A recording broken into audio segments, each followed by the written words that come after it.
driving in this morning, I noticed the Christmas tree going up. And, that annual lighting of our city Christmas tree is an event that should lift our spirits and certainly inspire us all. However, at present, this is planned as a video virtual event on YouTube that excludes the public's participation. Well, I've got to be honest, that's not going to lift any spirits or inspire anybody. You'd be better off staying home watching a Hallmark movie. This is an outside event.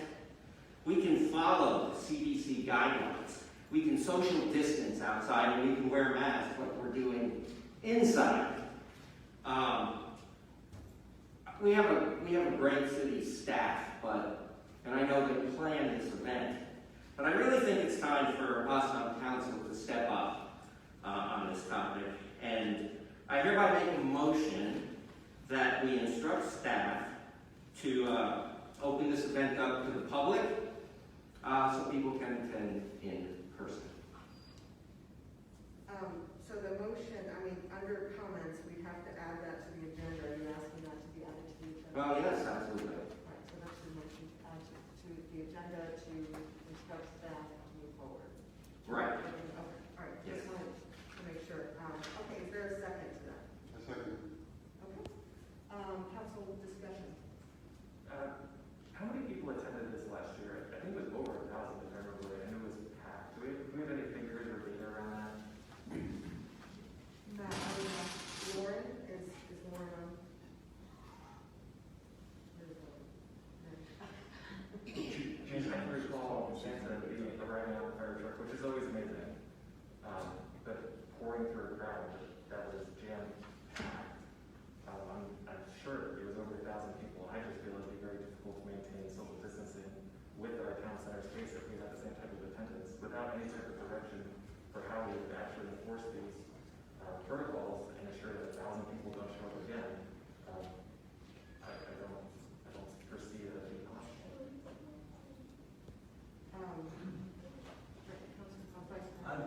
I agree with Councilman Rufus.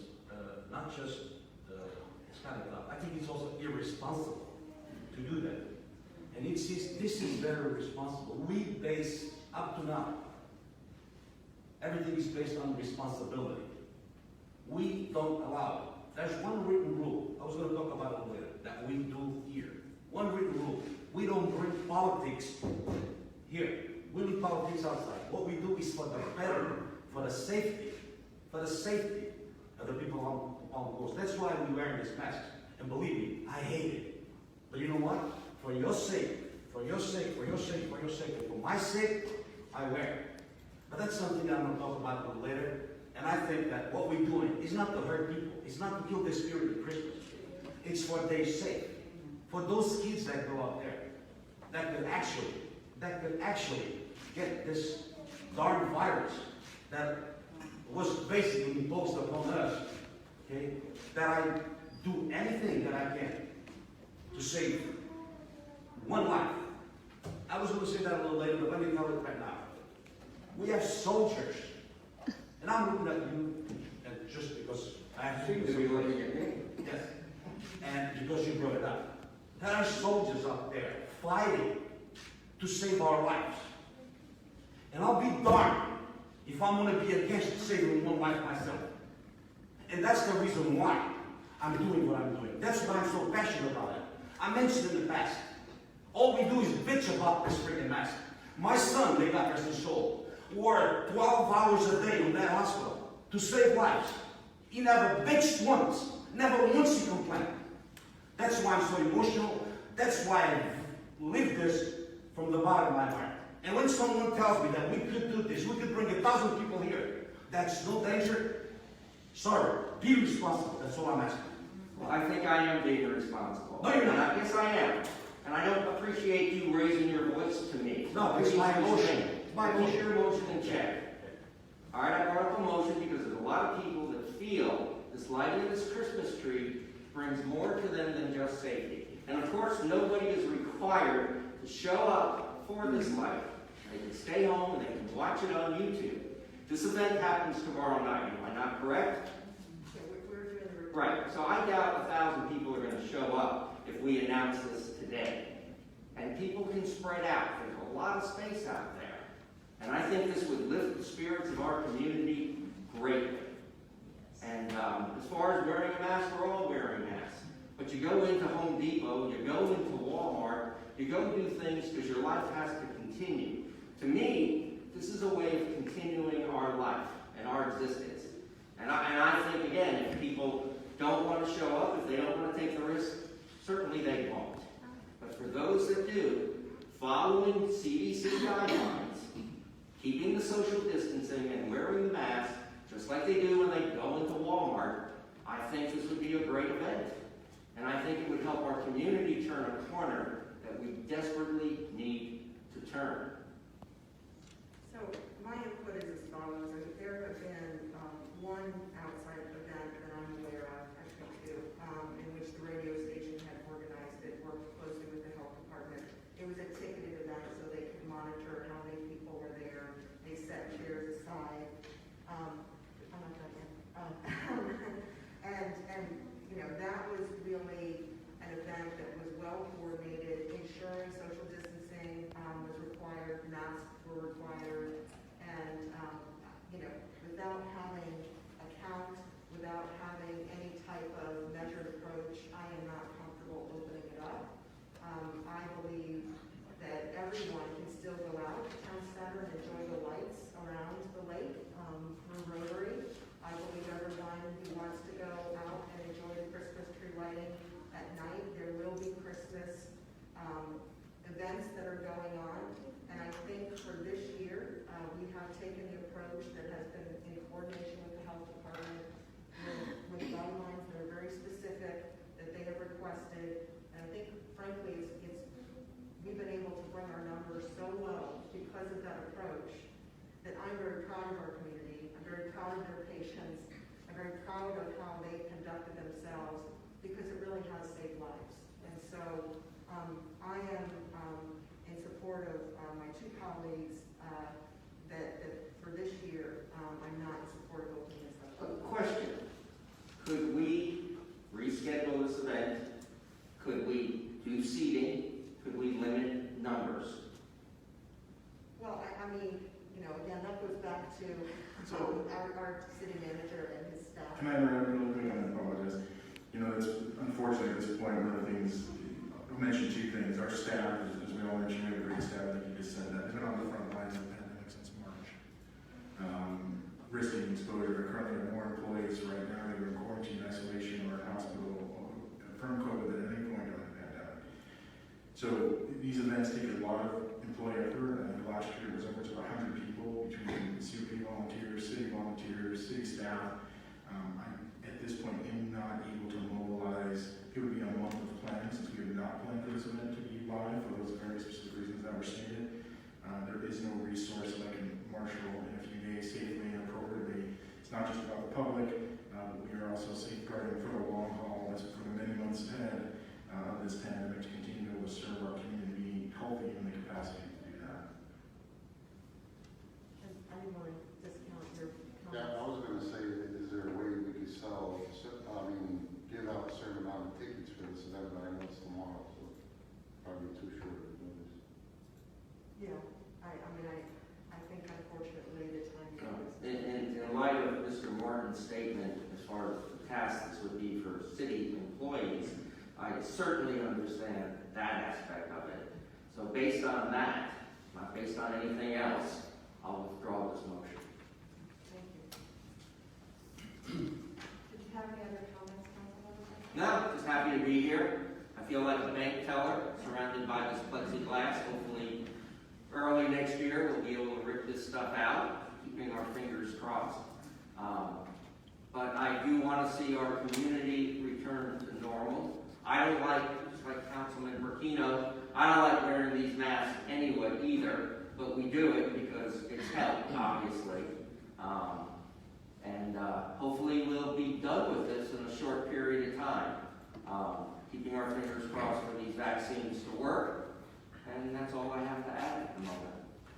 Welcome aboard. Thank you. Thank you. Councilmember Branquinho. I'd just like to welcome the two new council members, and I look forward to collaboration over the upcoming term. And I'm hopeful that we can all move forward in unity, and I'm sure that the decisions that we make are backed by data and continue to move forward together. Thank you so much. Councilmember Barbosa. With all the pandemic, businesses have been hurting, and I would like to talk about maybe if there's possible two things that we can do for them. During business hours, if we could allow them to bring out flags and make sure that people know that they're open. And the other thing is signage on their vehicles. Allow them to park their vehicles to let people know that that's their business and hopefully get them more sales out of it. Well, those are code issues, so those would have to be modified or, okay? But thank you for your comments. Councilman, or Vice Mayor Branquinho, I can get you. Oh, I feel so important. All right. I didn't do it personally yet out there. I'm going to do it now. Congratulations in your win. Thank you. Victor, congratulations in your win. I feel this is the proper place to do it. On a bad side, I have to once again turn to you. And I'll tell you what. You ran a campaign out there. And one of the things you said in your campaign, sir, is that you're going to do away with corruption in City Hall. I'm part of City Hall. You put me under the same umbrella. The only thing I have that I pride is my name, my family name. I had my first pair of shoes when I was 7 years old. And the only thing I have is my name. Now, due to the fact that you called me corrupt, until you either apologize to me personally, right here, or find out where did I get involved in any corruption, I will refer to you as Councilman Corrupt. I will not use your name. And I never referred to you as corrupt. Excuse me. Excuse me. I'm talking.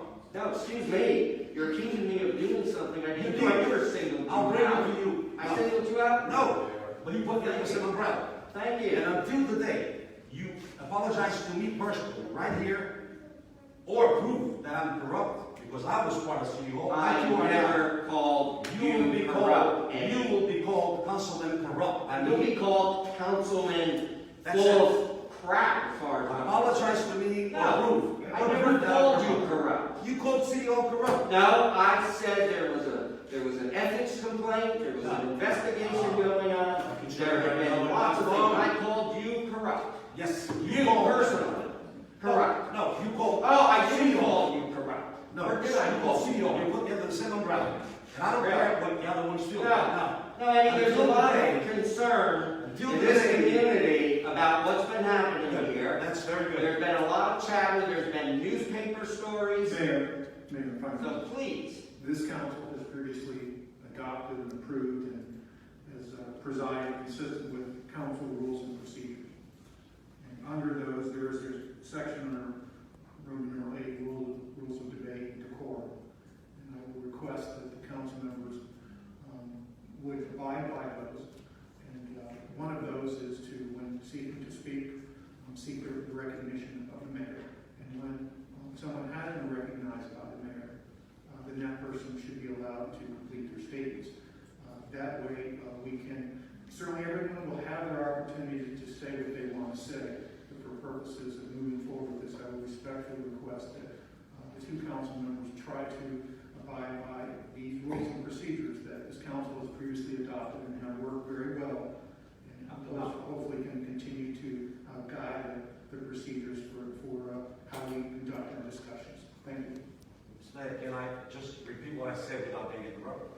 And then give the chance to the Councilman Corrupt to say what he wants to say?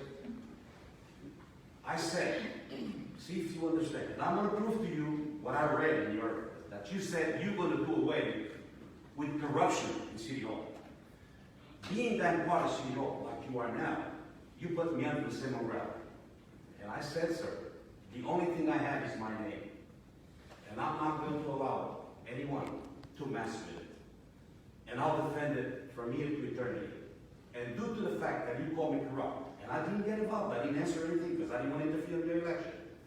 Due to the fact that you called me corrupt, until the day You here apologize to me for putting me under the same umbrella that you put anybody else. Okay? You don't want to go there with personal. Either if you apologize here or you prove, because you have plenty of time, that there are corruption in City Hall, and then I'll talk to you. Until that day, I will refer to you as Councilman Corrupt. That's simple. Okay. Now, Well, the only thing I have is my name too, so I don't appreciate you abusing it, number one. But if you want to call me Councilman Corrupt, you can do it till the sun comes up on Santa Monica Boulevard, for all I care. I will refer to you as Councilman Full of Crap. Okay? And as far as corruption goes, we've read the newspaper articles. It was out there. It was in the Observer, Flagler Live, Daytona News Journal. There is apparently some ethic violations that are being explored. We do know that a number of employees, past and present, have been interviewed by the FBI. So perhaps when these investigations finish, we'll find out if you are corrupt or not. But I never singled you out. And for you to single me out is obnoxious and outrageous. So, Councilman Full of Crap, knock yourself out. thank you very much. Well, you are welcome, Councilman Full of Crap.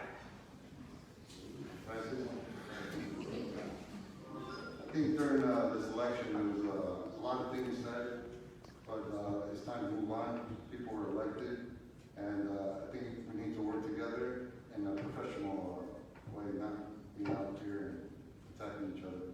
It's time to move on.